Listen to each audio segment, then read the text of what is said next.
Boar's Head is bringing a slice of Japan to the deli. Introducing Boar's Head Ichiban Teriyaki-style chicken. Tender, slow-roasted chicken breast, coated in our signature teriyaki glaze, where ginger, garlic, and a hint of brown sugar meet for a flavor that's both sweet and savory. New Boar's Head Ichiban Teriyaki-style chicken. The bold flavor of Japan. Now at the deli. Only from Boar's Head. Compromise elsewhere. Blog Talk Radio. Well, good evening, folks, and thank you for tuning in with me once again to another edition of True Conservative Radio. And, of course, I am your host, the man they call Ghost, and once again, folks, I want to thank you very much for tuning in with me. I see we have a considerable amount of people live in the broadcast with us, and before we get on live with the broadcast here, I'd like for everyone to please follow me on Twitter. The name to follow is Ghost Politics. It's the quickest and fastest way to figure out when I'm going to have a sporadic broadcast of this nature. And once again, don't forget to bookmark the official blogtalkradio.com/ghost website, because that's where you will find the official archives and the official live broadcasts of this particular program. Anyway, folks, I know that the last broadcast, number 135, was a little bit of a precarious broadcast. I know that I cracked up a little bit. I said a lot of things about certain individuals that I taken a lot of heat for in the emails that I've been getting as of late, and I just wanted to say that I'm not sorry for any of it. All right, what do you think about that? Sick and tired of this ridiculous, pussified America, where one cannot be critical of the current ignorant situation that America currently resides in without having a whole bunch of idiots butthurt about the absolute truth and the absolute substance that I lay on the table when I conduct these broadcasts and I conduct this commentary. But no, I got all kinds of emails saying, "Oh, Ghost, how can you be so hard on people? How can you do this?" Shut your mouth. I mean, we are witnessing the systematic destruction of our country. And everyone out here, as ignorant as they are just sitting around pussyfooting, tickling their dingleberry-ridden shit funnels, not realizing that there is a serious crisis happening in this United States of America. And I've been sitting on here for 3 years hooping and hollering, just screaming about this subject matter. And this is why, folks, when you hear me just kind of break down emotionally, kind of just get too impassioned with the moment, if you will, and just start screaming and breaking things, you know what I'm talking about. When you hear me do these things, it's because I'm not sputtering out a bunch of two-bit nonsense. All right? I'm not like these ass clowns out here on the Blog Talk Radio, trying to post their prominent names and trying to get websites and, posting their pictures like we want to see their disgusting scowls posted upon the internet around here. I mean, the reason I conduct these broadcasts is in an attempt. It's in a sincere attempt to spark synapses in the brains of those that are listening to this commentary. So, once again, folks, I know that there was a lot of people upset about last evening, or the last program that I had, number 135, but piss off, all right? If you're upset about it, I really don't give a crap. You see, that's what separates me from everyone else out here, not only in the Blog Talk Radio Network, but the entire damn blogosphere and all this whole ridiculous New Age media crap, is that I'm not out here for a popularity contest. I mean, the reason I conduct this commentary is in hopes that someone out there in the world, in this vast wasteland of utter filth and vermin, that some people can kind of get it, and instead of being obnoxious, star fetish, TV-ridden jerkasses, I can actually get that there's something actually wrong with this current picture of America. So once again, folks, if you took offense to last program, piss off, all right? I don't really give a crap. But now that I've got that off my chest, I wanted to go ahead and get on with this evening's program because I thought it was a rather juicy news day, so to speak, given the fact that it is one of those off-year elections that we have going around the country. And basically what made this off-year election so pertinent in the national political spectrum is the fact that this particular off-year election is a gauge of how the country feels, or a kind of a subconscious referendum about the current administration and the current regime's little endeavor in office, if you want to call it that. And of course, folks, the key governorships up for election out here, if you've been keeping up with the boob tube, was the governor election in the New Jersey and Virginia states. And you see, you had it so pertinent and so relevant to the Democratic strategy that they campaigned hard.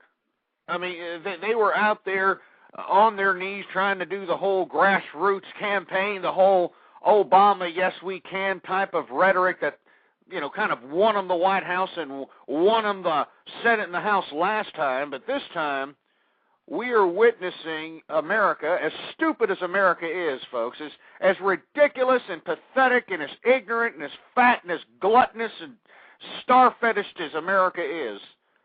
At least they're not stupid enough to realize that what is going on here in this liberal-dominated government, what is going on here is not good, all right?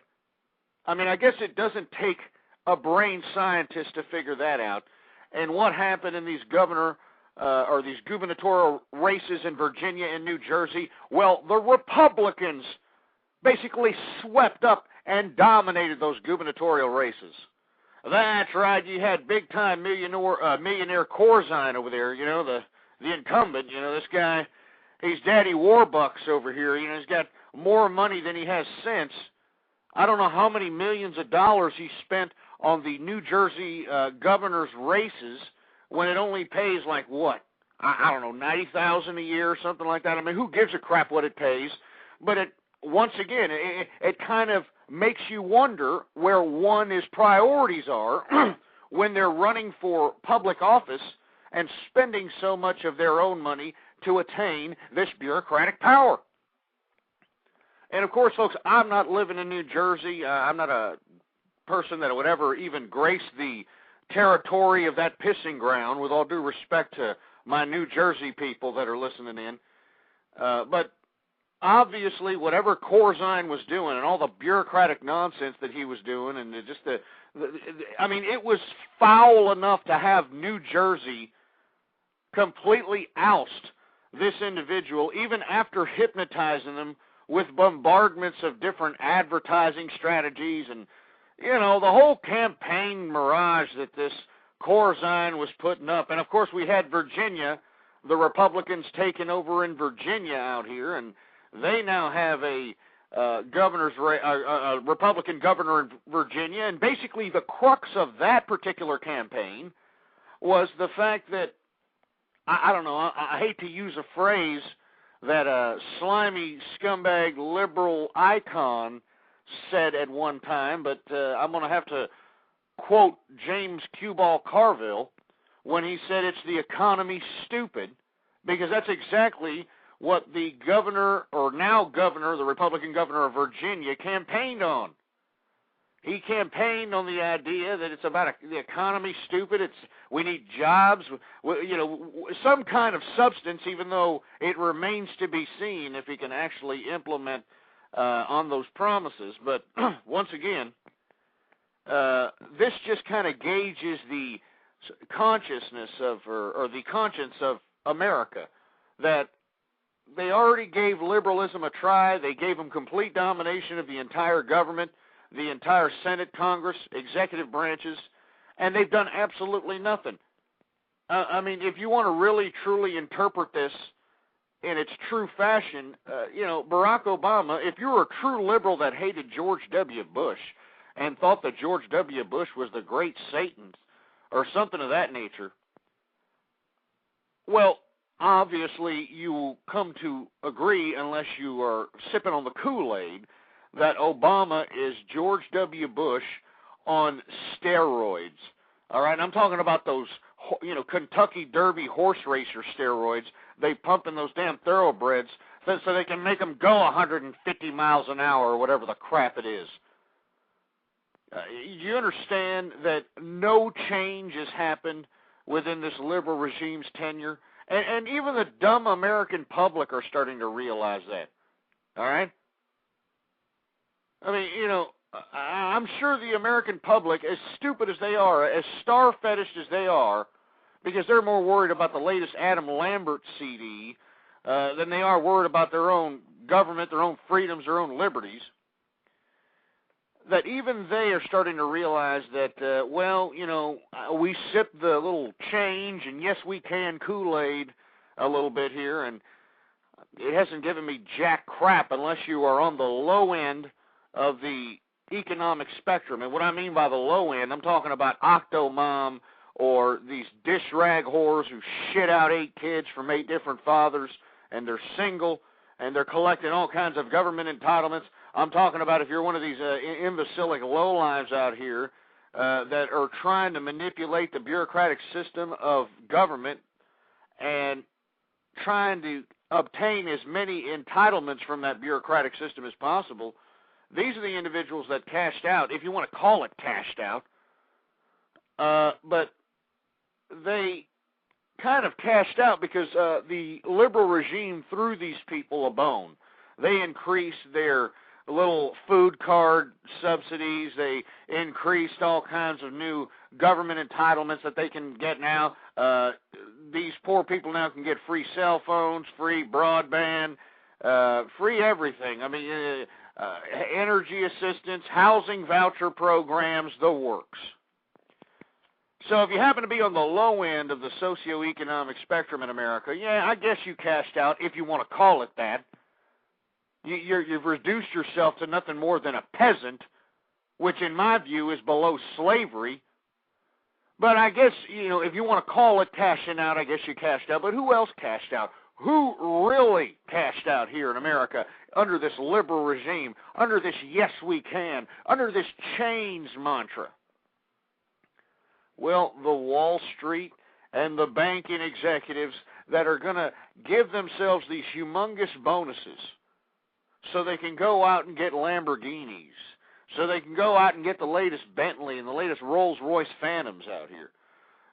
Once again, you can do a Google search or any kind of a search engine search about these Wall Street banker bonuses for this year, for this fiscal year, which is the same year that they obtained all these billions of dollars of bailouts of your tax-paying dollars, little old you, even if you clean enema bags for a living, even if you're, out there, cleaning adult movie theaters for a living, I don't care what you're doing, you're having taxes taken out of your check, and it's going right into these damn Wall Street bankers' pockets.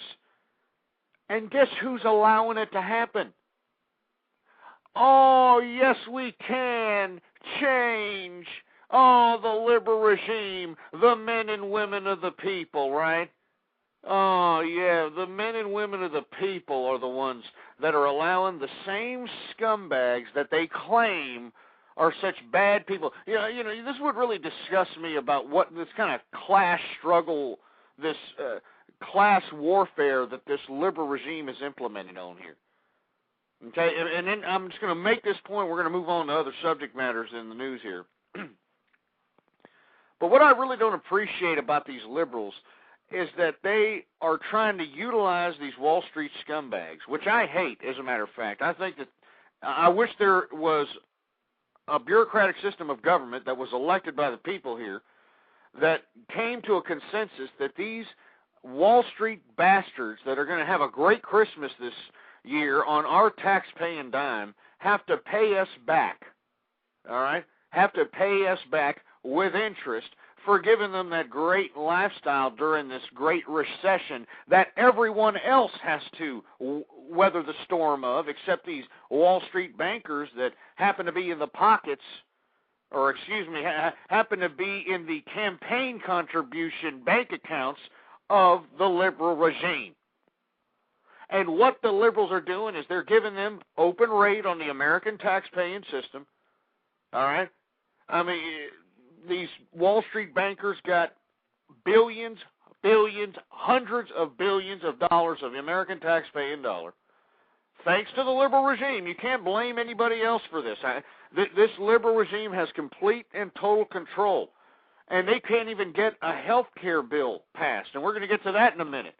They can't even get a health care initiative. They can't get diddly squat passed. They rolled all their dice on this stimulus package 2 bill. And when individuals like myself and others that were actually watching this situation started unearthing the contradictions within that pork barrel piece of garbage that was actually passed, all of a sudden it basically spent their political capital. All that yes we can crap, all that change, all that crap went out the window after stimulus package 2. Once I started, telling people out here in America, and others, of course, others across the blogosphere and other medias, started telling people that, well, hey, the yes we can people basically allowed in the stimulus package 2 bill idiotic little amendments like $90 million to study pig odor. What was it, $40 million or $100 million to save a rat? I mean, this is the kind of garbage that was in this bill, and yet the average moron in America actually thought that they were going to get some kind of a fat $10,000 check or something in the mail via the American government. This is how stupid this ridiculous country has become, and this is why, I mean, even though I don't particularly care for how the regime is conducting the state of affairs of America, we have to blame ourselves, all right? I mean, you have to blame ourselves for allowing, such incompetence to take power. All right?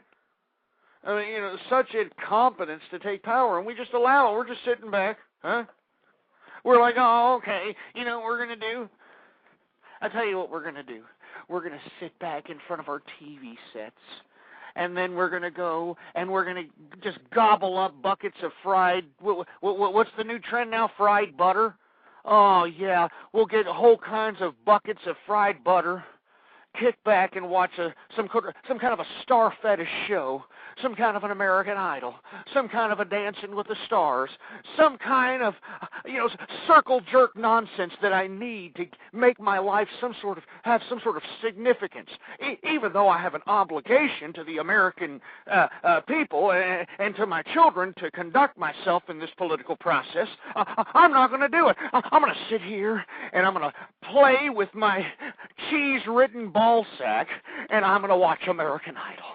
Oh, yeah, look at that guy on American Idol. He's hopping around the stage like he's got a gerbil hanging out his shit funnel.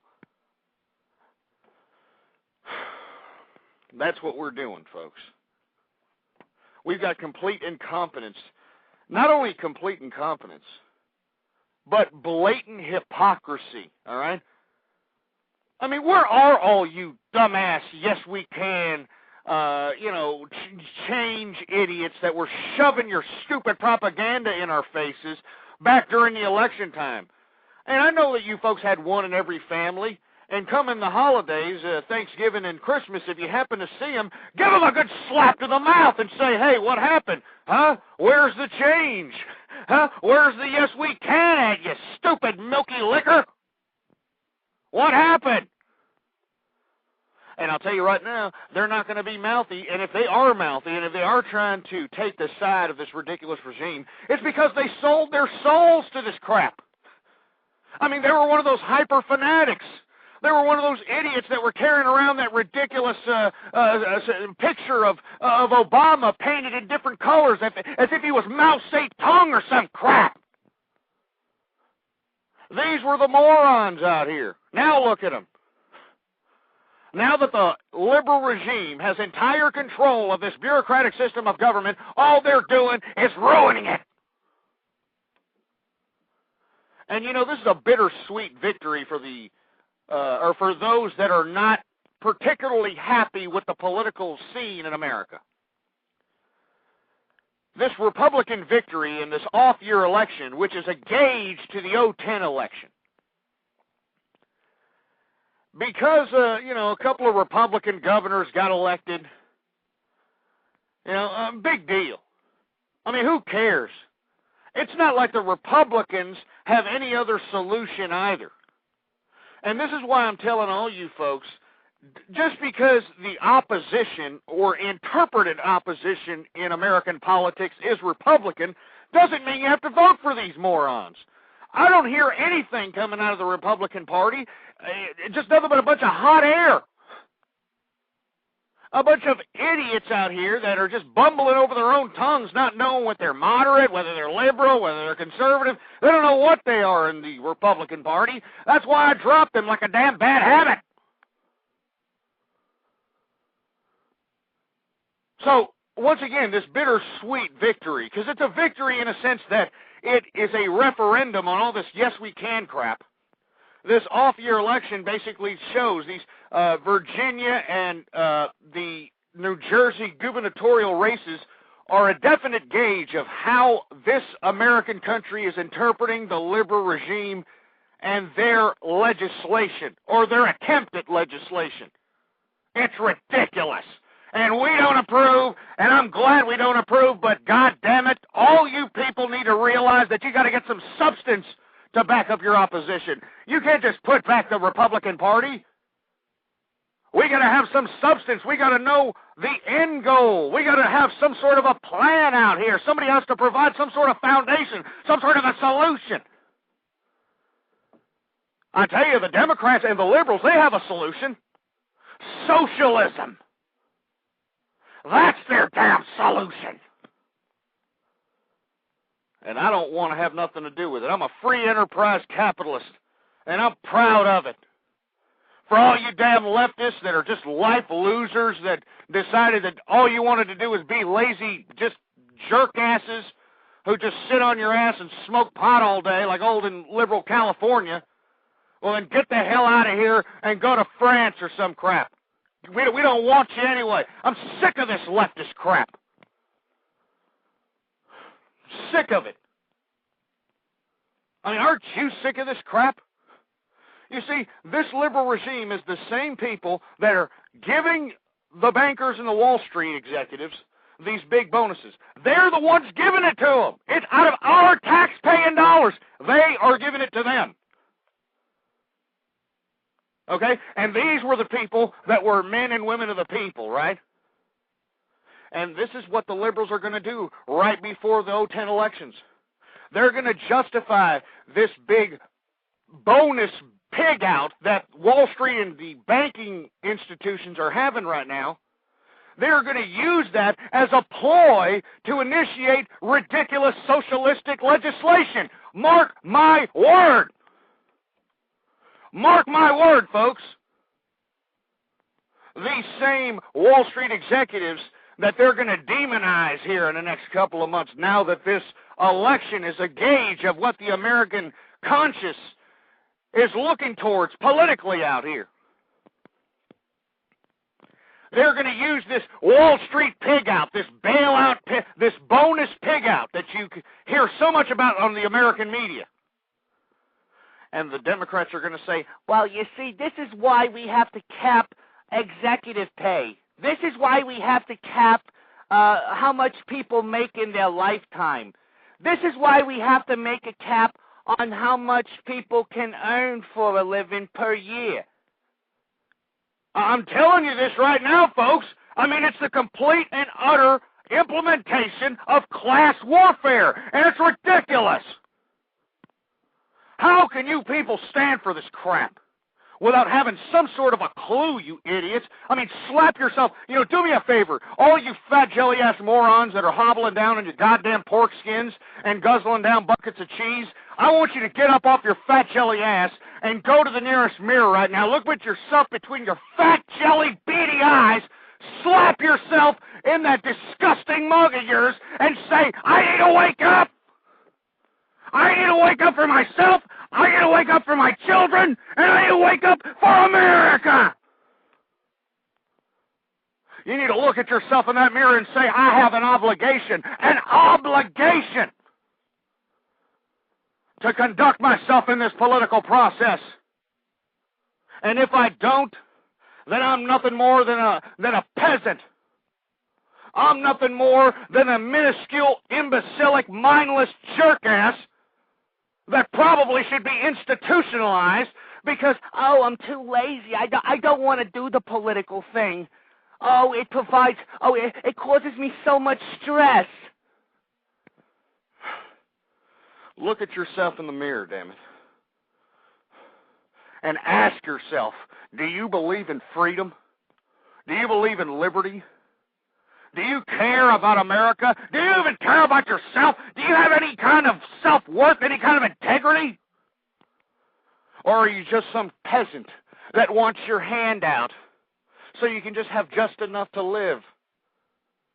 And so you can go out in public and have everybody feel your stupidity and your ridiculousness and your negative energy as you waddle down the street with that despicable scowl on your face because, hey man, I'm getting entitlements, but you're rich and that's not fair. Life isn't fair, morons. Wake up! You know what's not fair is some bureaucratic consortium trying to redistribute the wealth based on their own interpretations of who needs the wealth, huh? I mean, give me a break. Anyway, I want to hear from you, 646-652-4869. I know I got off on this tirade here, folks, but once again, it's a bittersweet victory here with the liberals being slapped in the mouth with the Virginia and New Jersey gubernatorial races. They got slapped in the mouth, and it's a kind of a semi-referendum on whether or not, or a slight gauge on whether or not the American public is appreciating this socialistic agenda that's being implemented upon us. And I sure as hell don't, and I don't know about you folks. I want to hear from you.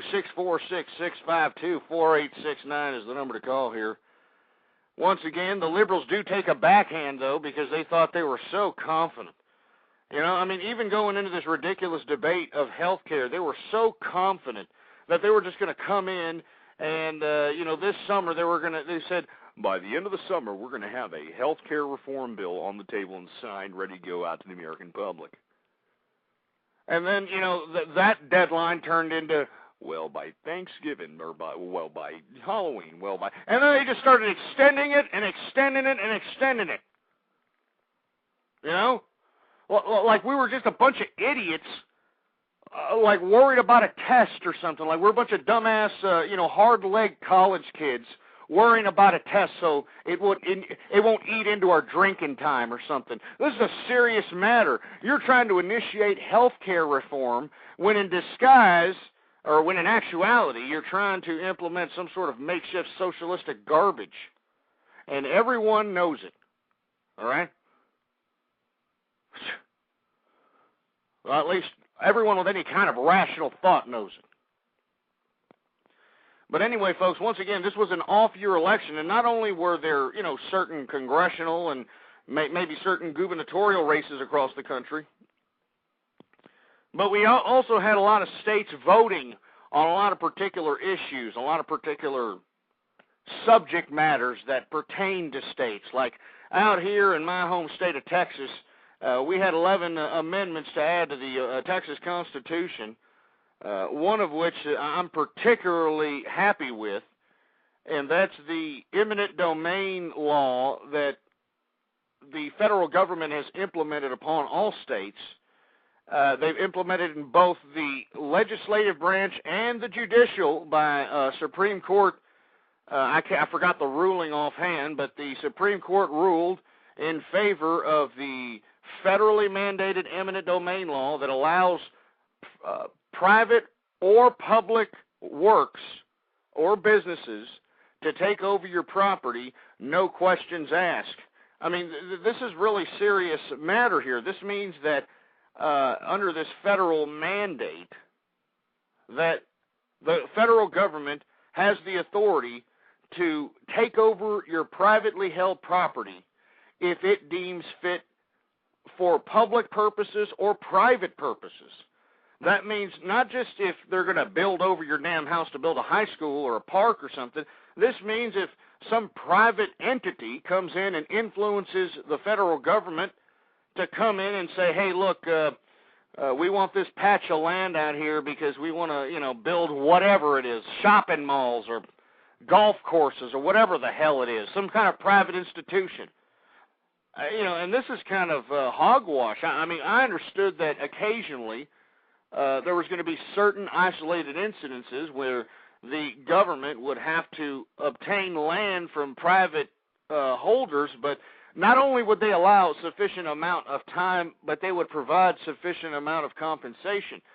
This new federal government law, or this mandate, actually it's not new. It's been around for some time, and it's still around. It allows the federal government to supersede all authorities and just take your land and, whatever they give you, you just have to live with it, Go buy a pizza with it or something. They don't care if you like it or not. Well, out here in Texas, we have an amendment that is going to not allow the federal government to do this. That under the Texas Constitution, the federal government can no longer come into the state of Texas and federally mandate any Texas property owner to give their land to the government or any kind of private entity just because the federal government deems that it's necessary.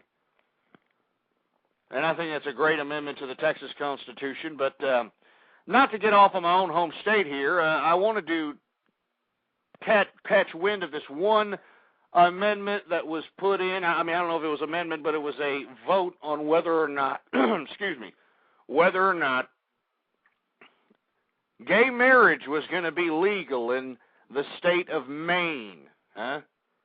The legislature out there in Maine recently actually legalized gay marriage so that anybody who decides they want to, go along and get married, if you happen to be a couple of bull dykes or if you happen to be a couple of, guys who like each other's hairy poop shoots, you can go to Maine, thanks to the legislature out there, and get married. Well, they put this to a people's vote because of conservatives that lived in the area of Maine, and let me tell you, big ups to the conservatives in the Maine area for exercising your constitutionally protected right and going out there, going door to door and collecting a damn petition and they forced their bureaucratic system of government to put this to a test, to put this to a vote. And what happened, folks? Just like what happened in the California people's vote, they said no, all right? I mean, what happened in California? California is the most liberal state in the union, all right? I mean, you can't get any more liberal in America than California. And what did they say about gay marriage? They said, well, we already had a whiff of it. It smells like a dirty, stinky carnival urinal. We don't want to have anything to do with it, so let's get rid of it. So they got rid of gay marriage, and that was around January or December of last year. December of last year. And we had a show about that time because the gay community, the national gay community, decided to have a national day of protest. And the gay leaders out here demanded that every homosexual, whether you're a muff diver or you take it up the poop chute, you are supposed to call in gay tomorrow. That's what they said. After California, the people of California spoke and said they didn't want gay marriage out there, they were going to have a national call-in gay day. And for you folks that happen to go back with me that far back, we actually had a show, and we were calling businesses. And we were asking them, how many people called in gay? We were asking people, are you going to call in gay? I mean, what kind of protest is this? I mean, let me put this as politically correct as I possibly can.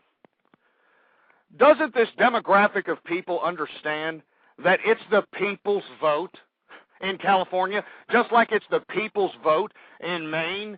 And, you know, all these homosexuals out here thought that Maine was a real liberal state. And let me tell you, I thought it was too. But even though the legislature may be liberal bureaucratic crap, the people, and this is why I tell everyone that listens to my broadcast how important organization is, how important going out there and getting in contact with those in your community, organize. And that's exactly what the conservatives did out there in Maine. They got out there and they got their pad and papers ready. They got a petition going and they delivered it to the legislature. They put it to the people's vote, and the people said, hell no! So where do we go from here? That's what I want to talk to you about, because you see, folks, yours truly happens to be someone who's not favorable within the gay community, because I happen to be a conservative, because I happen to believe in the American family. I'm a foot soldier for the American family. And I'm just an object of, homosexual hatred. You know, I mean, seriously, you should read the emails that I get from not only homosexuals, I hate to single them out, but all kinds of people from that perspective. The feminists, the liberals, these imbecilic assholes that think they're in opposition of the liberals when in actuality they're in bed with the liberals, these individuals. All kinds of nasty, slanderous, dirty, disgusting, insulting emails. What I don't understand is that how can the homosexual community, this demographic, attempt to try to assert themselves superseding the people's vote in all these cases here? I mean, this is what I don't understand, and this is what I tried to explain to the homosexual community in, I think it was the last program or a couple of programs ago. And if you happen to be a homosexual, I strongly advise you, put the foreign object that you're shoving in your anal passage down, all right? Put it down, and let me talk to you, man to man, if that's even possible, all right? Let me explain to the homosexual community what they're doing wrong and why I think that they're going about it all wrong, all right? They're going about it all wrong. Now, let me explain what I mean by that. The whole reason why homosexuals want this gay marriage nonsense is to demean the institution of marriage for those who have faith. Because remember, and I'm trying to be as politically as correct as possible, but most homosexuals, now I'm not saying all of them, most homosexuals are atheists. And they blame religion for their oppression and them being so ridiculed and chastised. So this whole gay marriage issue has nothing to do with gay rights, has nothing to do with gay equality or anything of that nature. It has something to do with ruining the institution of marriage and desecrating those of faith. Now, you see, folks, there is how can I put it? There is an intellectual perspective of the homosexual community out here. Not all of them believe in this nonsense. A lot of them just want, contractual law. They want contractual law to abide by their perspective. So, if whoever happens to be their significant other, if that person happens to die, they can just kind of leave that person all their assets and wealth in a unionized contractual agreement for tax purposes. All right? And you know what? I strongly agree with that. I strongly agree that, homosexuals, if they decide to be monogamous, which, I don't even want to go there, all right? But if they decide to be monogamous, there should be some sort of contractual agreement or some kind of contractual obligation that they can, get into so that they can have the contractual obligation or the contractual unities that a marriage provides. For instance, if you're married, if your spouse dies, you get benefits, you get insurance claims, you get certain properties without so much taxes, that sort of thing. All right, but as far as gays trying to implement this gay marriage agenda, it has nothing more to do than to slap those that have any kind of faith in the face. And I think that gays have it all wrong. I think what they need to do is they need to, first of all, check themselves, just like what I told the black community, all right? And I took a lot of heat for that. And for those of you that haven't heard that episode, I strongly advise you to look back in the archive because I took all kinds of heat for it. But there were those conservative black folk that understood exactly where I was coming from and supported me 100%, and I want to thank you very much for your patronage and your support. But I'm going to tell the homosexual community exactly what I told the black community. You have to look inward, all right? You have to look inward in your own community and identify the contradictions within your own community. Now, of course, I'm just speaking from a conservative, a true conservative perspective. And I'm just going to sit here and just identify off the top of the head a few of these contradictions that I see personally. Now, first and foremost, the gay marriage thing, homosexuals, you got to get over it, all right? It's not going to happen, all right? You've got even liberal California, liberal-ass California. The people said they didn't want to have nothing to do with gay marriage, and y'all got pissed off about it, and y'all thought that y'all can somehow supersede the people's vote, because it was a vote, you ass clowns. You thought you could supersede the people's vote by calling in to work gay day, by not going to work the next day. If you happen to take it up the poop chute or dive in somebody's beaver dam, oh, you're supposed to call in tomorrow and not go into work the next day. And that was a joke. Where did that get y'all, you stupid morons? And I'm sure y'all are going to come out tomorrow and say the same thing. Y'all are going to come up and try to boycott or try to do something in response to the people's vote in Maine because it didn't go your way. It just didn't go my way. I wanted to go out to Maine and I wanted to go see men's toolboxes, and it's just not going to happen.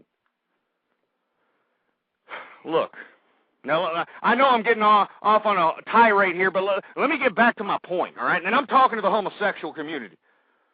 What you need to understand is you need to look inward and identify the contradictions within your own community, Once again, the gay marriage thing, you got to drop it, all right? Drop it! If you want some sort of contractual law that can make two gay partners have the same contractual agreements as a married couple, well, then I think that's a feasible possibility, you stupid morons. But no, the homosexuals want to put that marriage word into their little sex pot. They want to put that marriage word in there so they can demean those of faith, so they can slap those with faith in the face. And I think they need to piss off with that idea. And hopefully all these people in these liberal or so-called liberal states finally standing up and saying that they don't want gay marriage in their state. I hope that you homosexuals can finally understand that it ain't going to happen, all right? Get off your high horse. Gay marriage has nothing to do with gay equal rights, gay nothing. We have hate crime bills. We've got new legislation that Obama put into law, preventing any kind of hate or any kind of violence being inflicted upon those in the homosexual community. So I don't want to hear this crap, all right? Secondly, you need to stop with this idea that just because a community, whatever community it may be in America, but just because a community doesn't want to see a gay pride parade where men are, sitting there with bondage outfits and, have their wee-wees hanging out and, wearing chaps with the ass hanging out, all this ridiculous, grotesque, obscene nonsense that you all seem to define as normal activity in broad daylight in front of the entire public, I think that you need to get the hell off of that stuff, too, if you want my personal opinion, all right? All right, if you're an intellectual homosexual out there, you need to go out to your gay clubs and, wherever the hell you can get as many gay people congregated as possible and tell them that they need to pipe the hell down with all this, flamboyancy of going out half naked and looking like some sort of a circus sideshow and going out with tassels and bondage outfits and collars and all this disgusting, despicable crap. And then call it free speech. And, I'm just doing free speech. I mean, just give me a break. Give me a damn break. And you see, folks, I'm the bad guy, right? I'm the damn bad guy. I think what homosexuals need to understand is that they need to also look inward. This is the third thing that they need to look inward towards. They need to ask themselves why they're liberals. Why are homosexuals liberals?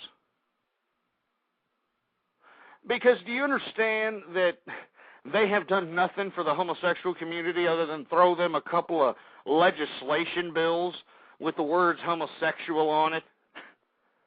I mean, they haven't done anything to really solidify the legality of the idea of a homosexual union. They haven't done anything to truly implement any kind of strategies that would highlight the emphasis of the supposed homosexual.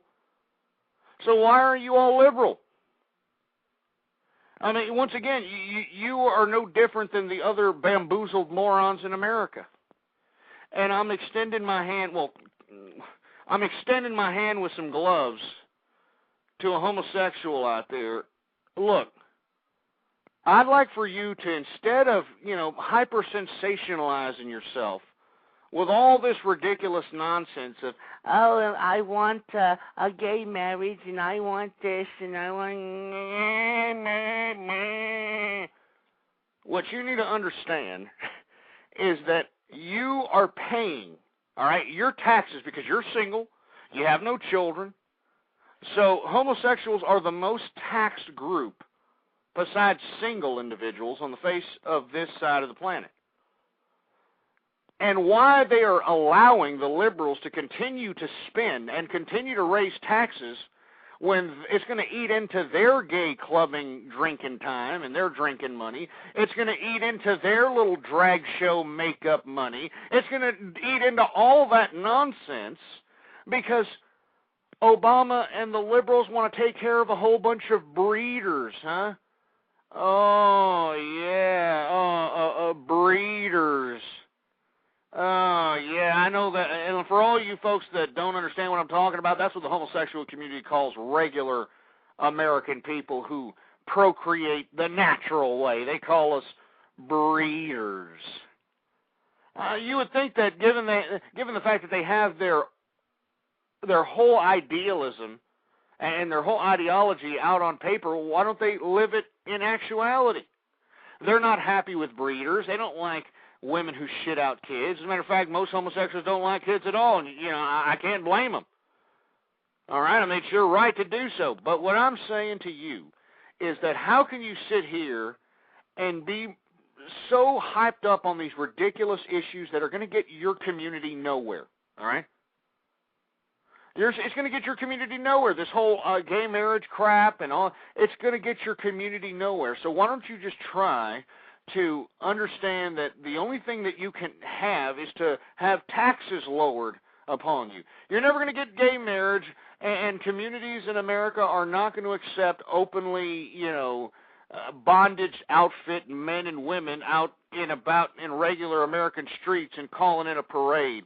We don't want to see that. And I don't expect heterosexuals to be doing that crap either. So what I'm saying is, why don't you understand, homosexual community, that you cannot sit here and think that you're such a powerful demographic that you are going to slap those with faith in the face by trying to demean the institution of marriage, that you're going to somehow, I don't know, have some sort of implementation, gay legislation implemented upon the land via the liberal regime. The liberal regime are doing nothing but, throwing bones at you. No pun intended. All right? I mean, they're just throwing you some bones, for heaven's sake, and they're small ones, too. I know that y'all probably don't like the small bones. But they're throwing you small bones, for heaven's sake. Why don't you start thinking about yourself, homosexual community? How about that? Well, why don't you talk about understanding that, okay, well, I am a homosexual, and whether I dive on muffs or take it up my, anal cavity, I should be thinking about myself, I mean, I know that I'm not the most appreciated demographic on the face of the planet, so why don't I start worrying about myself, my own material well-being? I mean, why am I paying so many taxes for the breeders and all that nonsense? I mean, that's all I'm saying. I mean, don't be a hypocrite, gay people. All right? I mean, don't be backing up this liberal regime and all this other nonsense when they're doing absolutely nothing for you.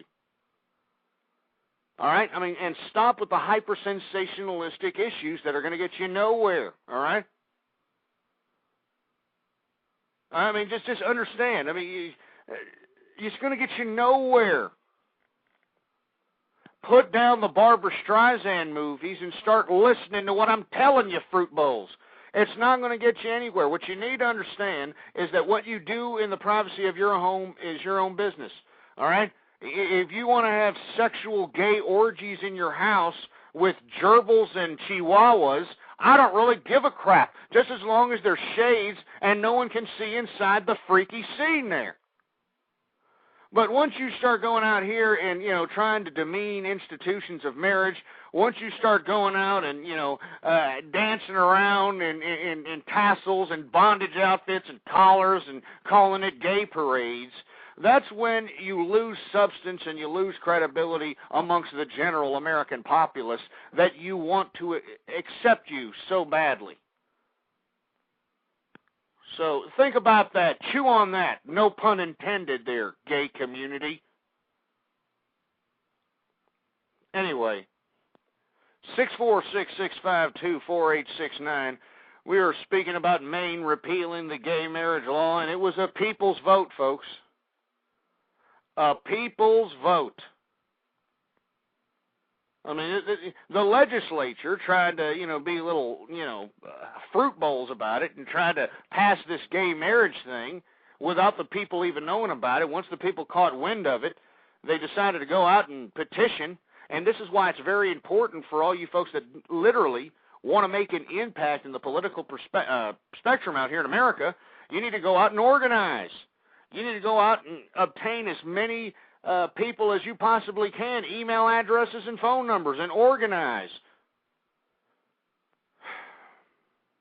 But, I guess that's easier said than done, for heaven's sake. And big ups to the conservatives out there in Maine. You're doing a great job. And believe it or not, big ups to the people in California who voted down gay marriage, too. You pot-smoking liberal bastards. Anyway, I just wanted to go ahead and move on to another subject matter. I wanted to talk about Harry Reid coming out here. He came out today and said that the Democrats and the liberal regime may fail to meet the year-end deadline for the passing health care legislation. Well, no kidding. I mean, we've been talking about that for the past a year or so, you moron. We've been talking about that for the past year. We knew that wasn't going to pass. I mean, you idiots in Congress are still worrying about if the American people are going to flip the bills for abortions out here. Give me a break.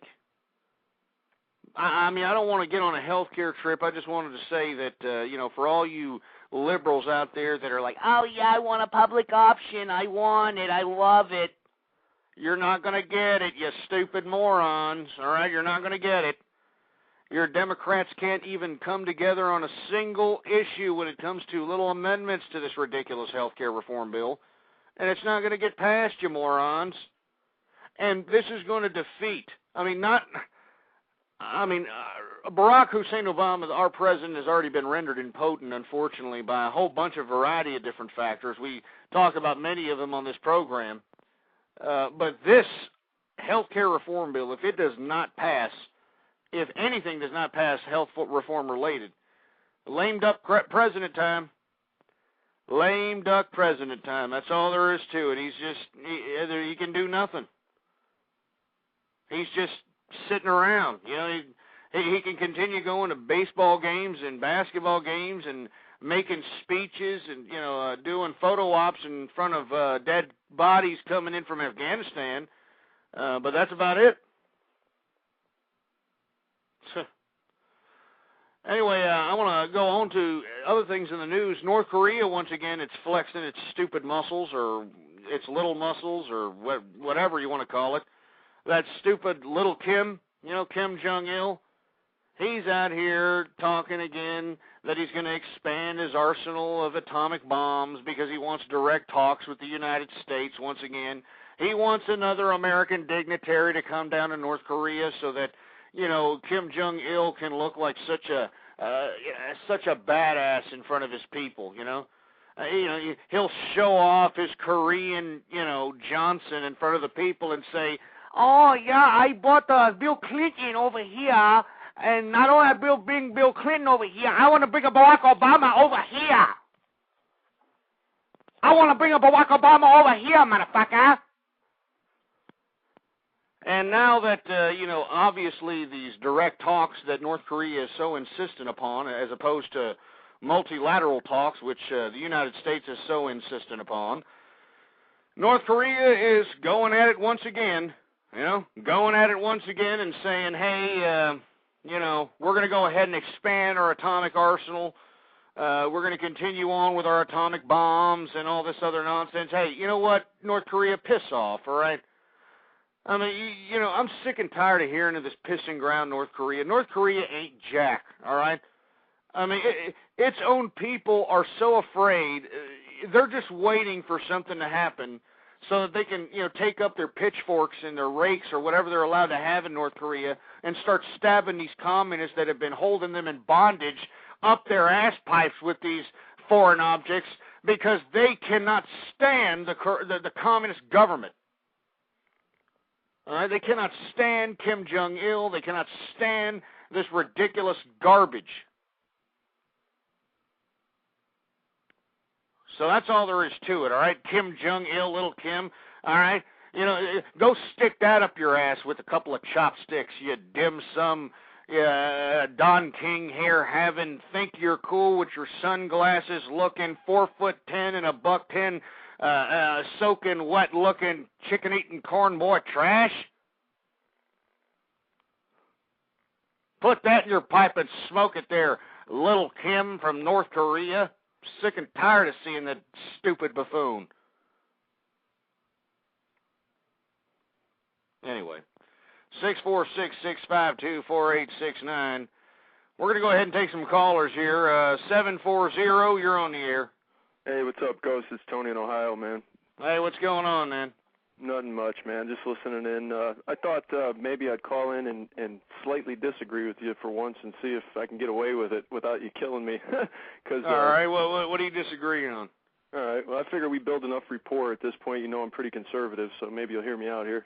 You were talking about gay marriage there, and my look at that from a conservative viewpoint is I don't understand why the state's involved in marriage at all. Like, I don't understand why they sanction or they deny any of them. Really, they shouldn't be involved whatsoever. Like, to me, if a church says you're married, you're married. That it's not for the state to decide what they're going to deem acceptable or not acceptable, because we all know that's a slippery slope. And then you were talking about marriage being ruined, and I think the biggest thing that ruined marriage, in my opinion anyway, is the tax incentives to get married, because right after that you can see a correlation in the numbers, immediately, that the divorce rate started to go through the roof, and that's because they monetized marriage. They made it about money instead of about love, and people would be together 2 or 3 years and live together and not get married usually, but then because of that, they would get married. Like in my instance, I never got married, but I thought about it several times. I was with the same girl for 7 years, and me and her both had, thought it was going to last forever. Good thing we didn't, because it didn't. But in the waiting of it, every single year I would go do my tax returns, and she was dependent upon me almost completely. I mean, she worked, but she, could never eke out quite the money I was. I had a really good job. And it's, it was like they kept telling us, why don't you just marry her because you'll get double the tax return. Every year you'll get double. Why are you taking half of what you deserve? And I'm like, I don't want to get married just because the state is forcing me to do so according to their values. And like that's when I first got the hint to it, and I started looking up the stats, and sure enough, in the Bible Belt especially, because, I'm from Ohio, and part of Ohio, I guess, is sort of kind of considered Rust Belt, kind of considered Bible Belt, especially in the southern part, because we have a lot of Baptists and, Pentecostals. And it's just like, you look around, and all the divorces are because the women were basically getting paid to be married, or the men were. The men were either getting paid in their tax return, or on the flip side, the marriage for the women was money when you get divorced. Now, Tony, I'm going to have to stop you there because, and I'm giving you a little time there, but I completely disagree with you. Okay. I see nothing wrong with giving incentives to those that are attempting to become families in America and that are going to stay families in America. Well, before that, if you could incentivize staying together, but they don't. They incentivize breaking up. You know what I mean? I understand that, and once again, this is what I was going to get to, is that initially when these incentives were put into place, which was some time back, they were intended to keep people together and to make the American race, so to speak, procreate and prosper. Sure. But what had happened, unfortunately, is that we had the feminist movement and the leftists completely take over the ideology and the conscience of the American people.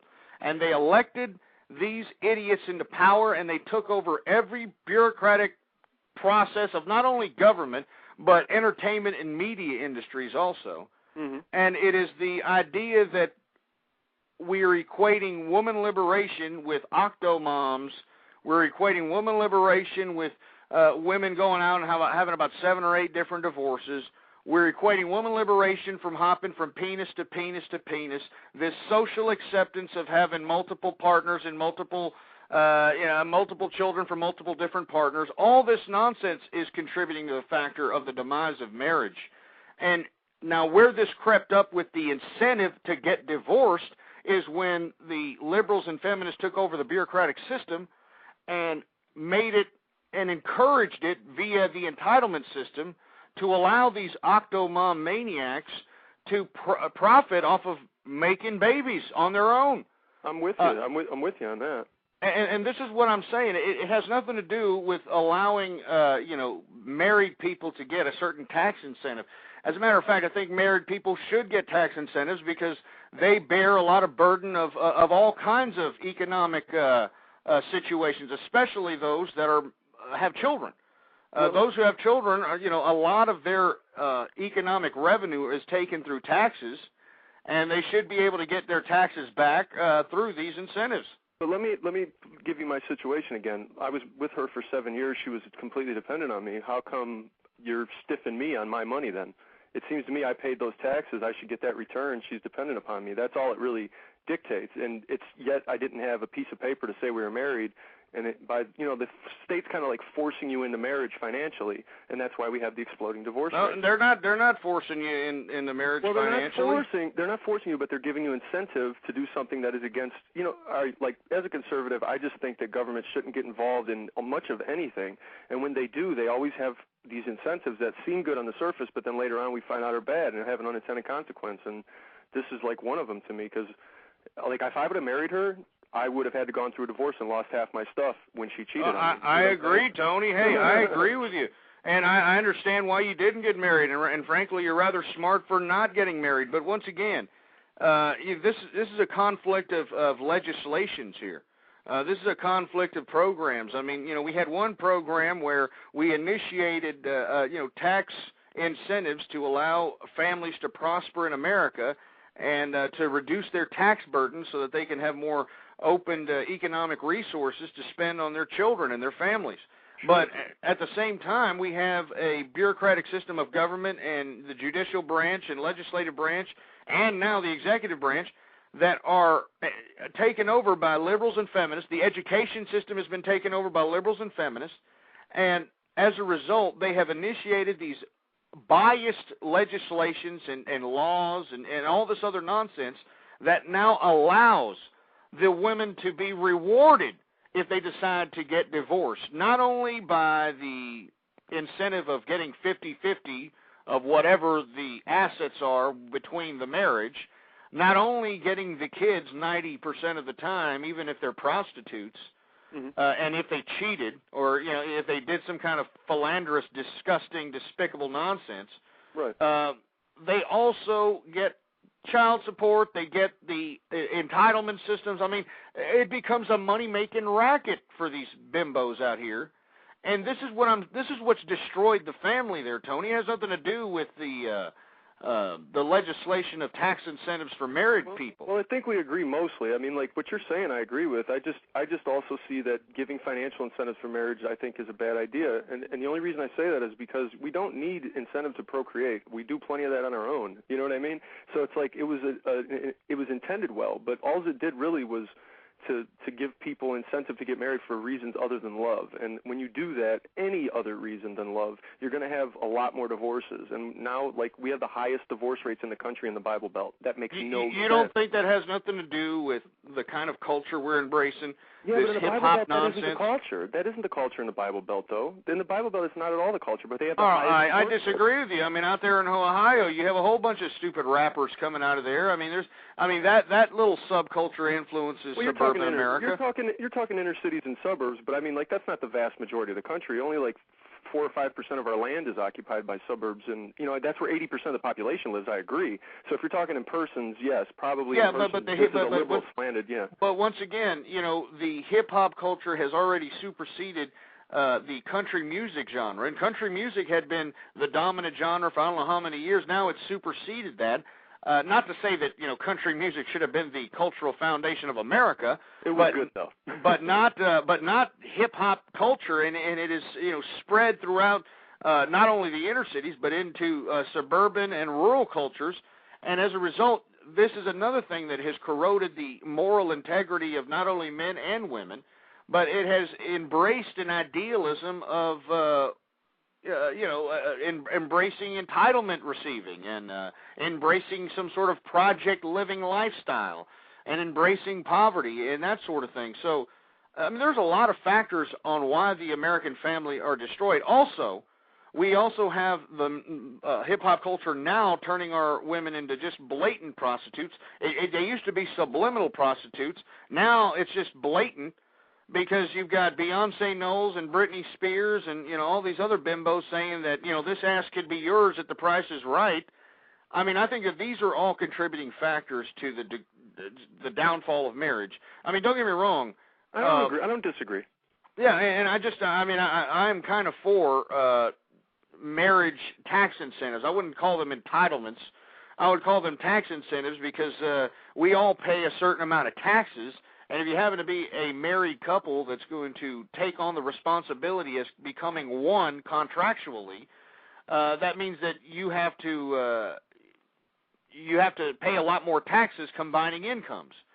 So as a result, the taxes that are taken out from those incomes combined, they should be brought back to the taxpayer, especially a married person, in incentives or in just a complete rebate if necessary, because it's their money. If you said people with children, I would agree, but just because you're married, I don't think that I didn't deserve my money back from the government. They should have given me my money because it was my money, not because, you know what I mean? One would try to imply from incentives for marriage to keep marriages together. I mean, right. you know, if you did, don't give them an incentive right away. Maybe give them an incentive down the line. That would be great because then, that would keep them together. Like, especially if you have kids, I think it's important to keep a two-parent family if you can, and incentivize that. I'm all for that. Just don't incentivize it at the exact point of marriage, because that's where it's at now. And maybe make it like you have to be married 5 years or something to where, like, or you have to have kids. You know, like, I can understand the child argument. You need more money. You're being overtaxed as it is. The combined income. That's all true. I just, at the exact inception of marriage, that makes it so it has a situation like where I had, where I almost got married just to get double my money back, because it was my money to begin with, and they wouldn't give it to me without a stupid piece of paper sanctioned by the state. And I don't think the state has any right to tell me what my preacher should or should not intercede in my relationship, because he was cool with our relationship. He didn't think that I was living in sin. You know what I mean? It was the state that thought so. Well, I mean, you know, once again, we don't want irresponsible. Well, I mean, I can't say that in this society any longer, but right. We would like to try to, you know, gear society away from irresponsible relationships. And as a result, because of the confliction of what you just stipulated, the marriage incentive along with the divorce and baby-making incentives that we've got out here and entitlements, we are seeing a complete dismantling of the American family. Now, I think the first thing that we need to hit, if we're going to hit anything at all, is not the marriage incentives. It's the entitlements to get divorced. It's the entitlements to allow women to go out and, you know, shit out 8, 10 kids and get all kinds of government entitlements. I think we need to cut that out. Let me tell you something, Tony. It'll be a great day, a great damn day, when these women that are out here thinking that we're their slaves, you know, these damn poor people that think that we're their slaves, the working man, the working woman of America, the middle class and the upper middle class. It'll be a great goddamn day to see these people out here having to actually go out and work for a living. And you know what? I know that these liberals are going to say, oh, you can't be so hard on them, Ghost, because they got children. You know, I don't give a crap if they have children, all right? I mean, whatever happened to individual responsibility? Amen. How about that? Amen. Oh, amen. Big time. Anyway, sorry for getting all. I'm getting all uptight here. That's your MO, man. I'm totally used to it, and I appreciate it. Actually, I think this is a time where people need to be angry. I enjoy when you scream. I think it's funny, and funny in a good way, to release for us in the chat room and listening in the audience, because I mean, we're angry too. We just don't feel like we can let it out without feeling embarrassed, you know. And you kind of like do it vicariously for all of us. And I appreciate you disagreeing with me. I respect your opinion. You know that. As a conservative, I don't have to agree with you on everything. I believe what Reagan said, which is if you agree with me on 80% of things, we're friends, you know. So I think we're friends, and I appreciate you respectfully disagreeing with me and allowing me to voice my opinion. No problem, Tony. And we appreciate you calling up every time and providing some interesting discourse here. Thanks, man. Have a good show. All right, you too. Bye. Or a good night, rather, instead of a good show. Or maybe a good show on your next show, whichever. Anyway, folks, 646-652-4869 is the number to call here. Once again, folks, you know, we were talking with Tony from Ohio. He was discussing his particular opposition to my perspective of gay marriage and how he feels that the state should have no authority over marriage. Now, I agree to that to a certain extent, but you have to understand is that when you become married, you become a one financial entity. That means that you combine both of your incomes. That means if your wife, if you can't trust her, then you're in trouble because she can go out and get as many credit cards under your name as you possibly and she possibly wants. And you see, this is why we need the state, I wouldn't say as some sort of an overlord of the marriage institution, but definitely an overseer of the marriage institution so that people just won't get married so that they can combine incomes with about 4, 5, 6, 8 different people. All right, and get all these other tax incentives. I mean, there needs to be some sort of order out here. I mean, if we left it to the responsibility of the individual to make sure that they're only going to be with one individual and they're going to pay the taxes of being one entity, I mean, absolute nonsense. So that's why we have marriage licenses, even though I don't think we should be paying as much as we pay for marriage licenses because it's a damn tax. But I do feel that it is an obligation to register the license with the state so that it can be documented so that when you combine both of your incomes together, you aren't taxed as two different entities making a personal income for one. It's very complicated. It's all business, really. It all has to do with contracts and that sort of thing. I agree with the church thing, though. I mean, if it's your church, you can get married in your damn church. I don't care. But we do have a rule of law in America, and that's what I do love about America. We do have a rule of law. Unfortunately, the people right now have fallen asleep at the wheel and have allowed these damn liberals and these damn feminists to take over the goddamn... take over the country! Piece of crap. Allowing them to take over the damn country. And everybody's just sitting back like, oh, it's okay, Ghost. It'll get better. It'll get better, Ghost. Yeah, right. Yeah, right. It's going to get better. How is it going to get better based on this ignorant America? Huh? I don't know. 646-652-4869 is the number to call here. I'm looking in the chat room, and once again, I'm having individuals in the chat room ask the question, why do you hate feminists so much, Ghost? Oh, God. Let me tell you something. Don't get me started. Don't get me started on these damn bald-dyke feminists. Let me tell you why I don't like feminism, all right? Because it turned the woman into a prostitute. Let me repeat, it has turned the westernized woman, and in every Western community, a damn prostitute. You know, Tony was alluding to the fact that individuals got married because of monetary gain based upon this marriage tax incentive. But I disagree with that. I think the marriage tax incentive is butkus compared to the amount of money that these bimbos are now making going out to the club with no money and yet leaving the damn club plastered, falling all over themselves and having some idiot pay their rent for the next month just because she gives them a hand job. All right? I mean, you know, do you understand that it has nothing to do with incentives? It has everything to do with our culture. It has everything to do with how we interpret relationships, how our young interpret relationships, how they view emotional stability, how they interpret being in an emotionally stable relationship.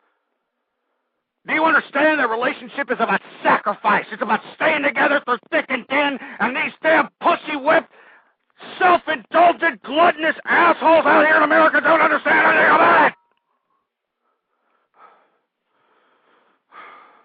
But you see, I'm the bad guy, right, huh? I'm the big underground conservative, the big bad wolf, because I'm a foot soldier for the American family.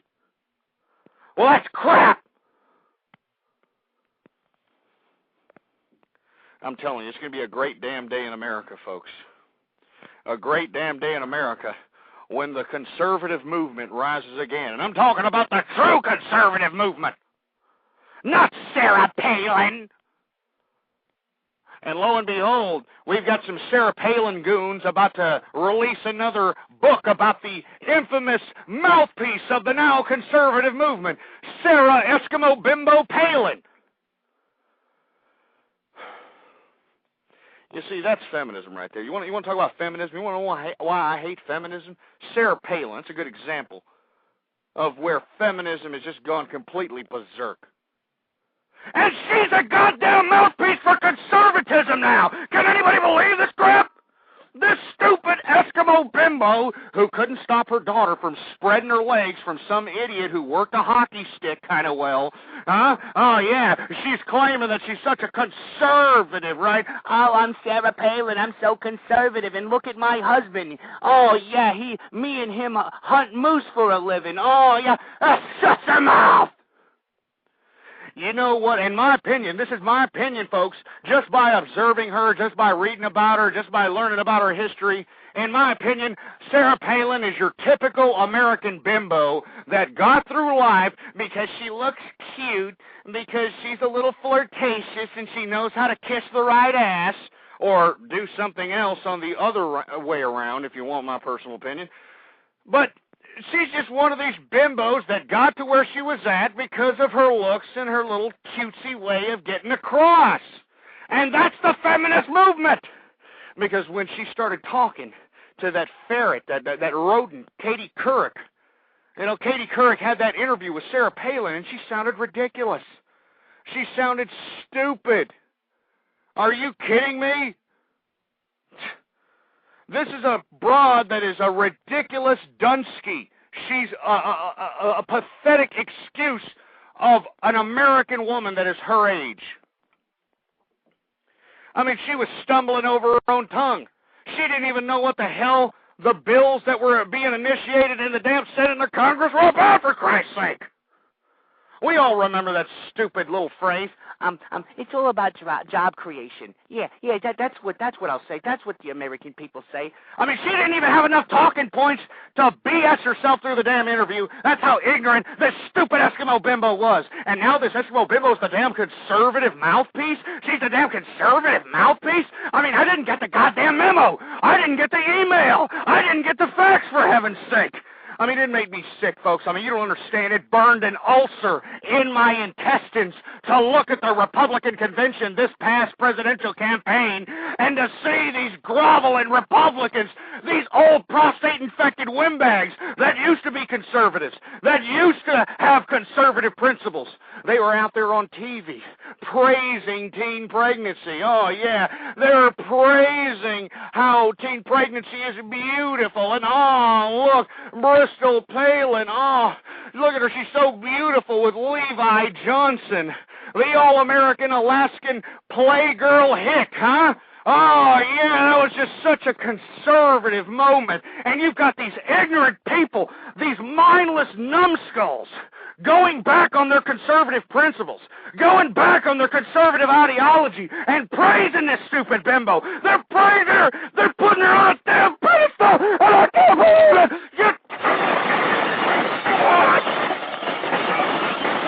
Whatever happened to conservatism, for heaven's sake? Whatever happened to being true to your principles, sticking to the conservative movement, sticking to the damn conservative ideology? Whatever happened to not being a damn hypocrite? Whatever happened to that crap? Whatever... Has the whole world gone mad, for heaven's sake? Oh, my God! God damn it!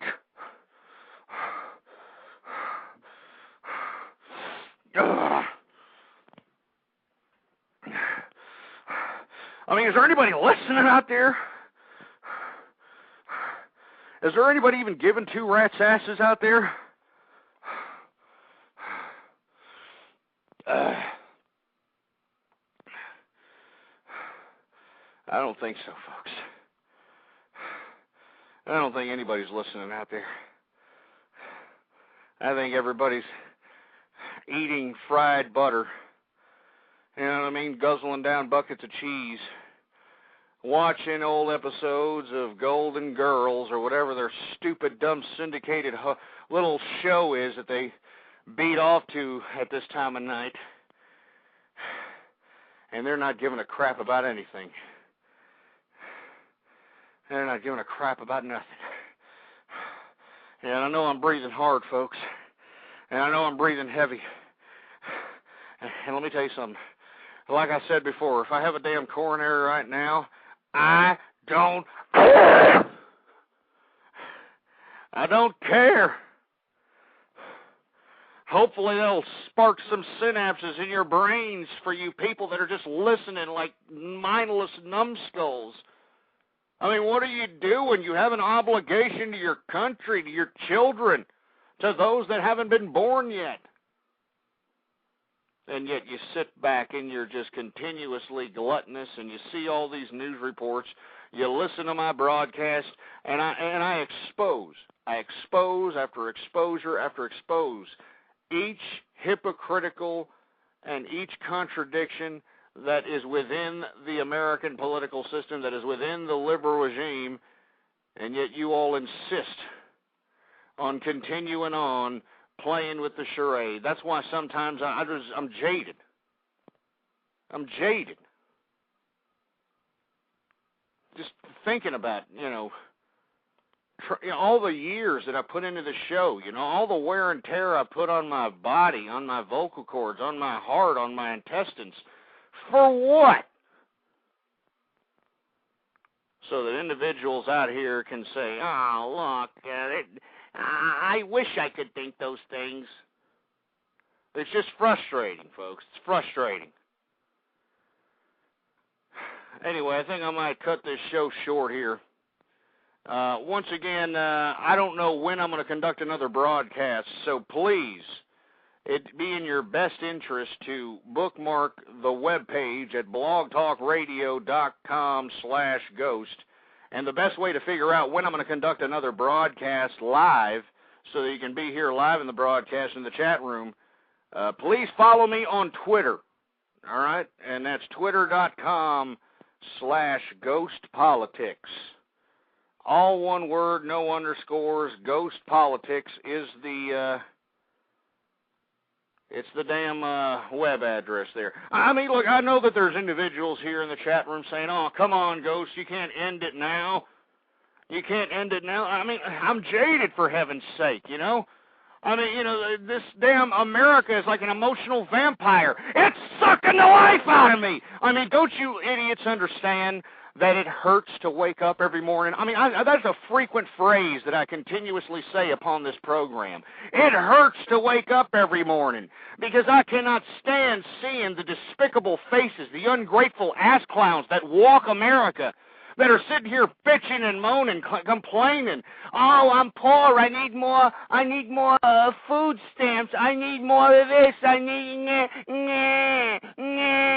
It's sick. It makes me sick. It makes me not even want to get up from the bed. It makes me want to go back to sleep.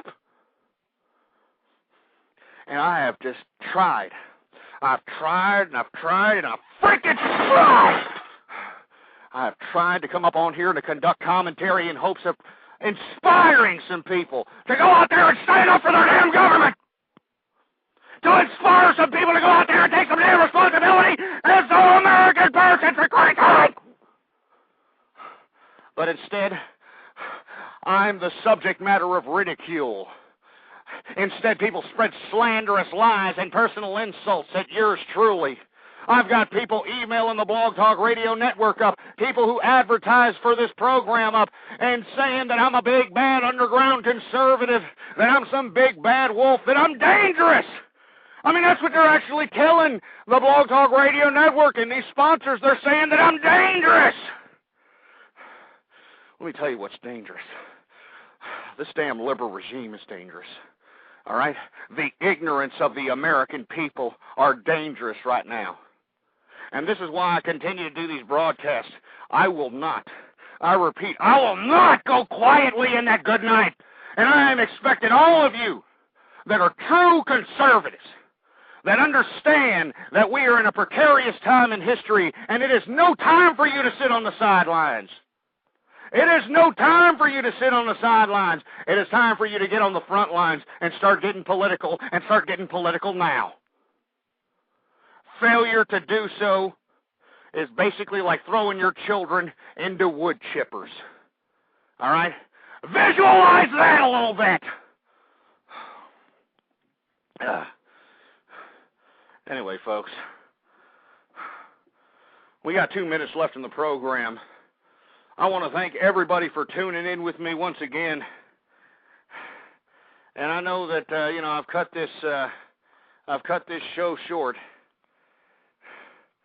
But let me tell you something, folks. There's a lot more to come here on the True Conservative Radio program. I'm going to be posting blogs tonight and tomorrow about a variety of different subject matters, and I'd like for you all to please go out there and patronize the blog, ghostpolitics.blogspot.com. Ghost Politics, all one word, no underscores, .blogspot.com.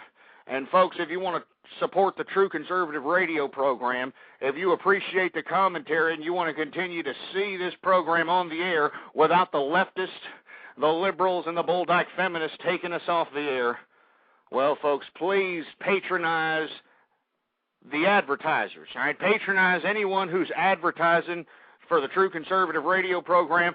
Patronize any of the advertisers on the ghostpolitics.blogspot.com website. By doing that, folks, you will be supporting the True Conservative Radio program and the continuation of it. Because let me tell you something, I am tearing people new ones out here. I am cutting people down lower than a leprechaun's nutsack, and there's no one out there to stop me. The only way they can stop me is if you stop listening.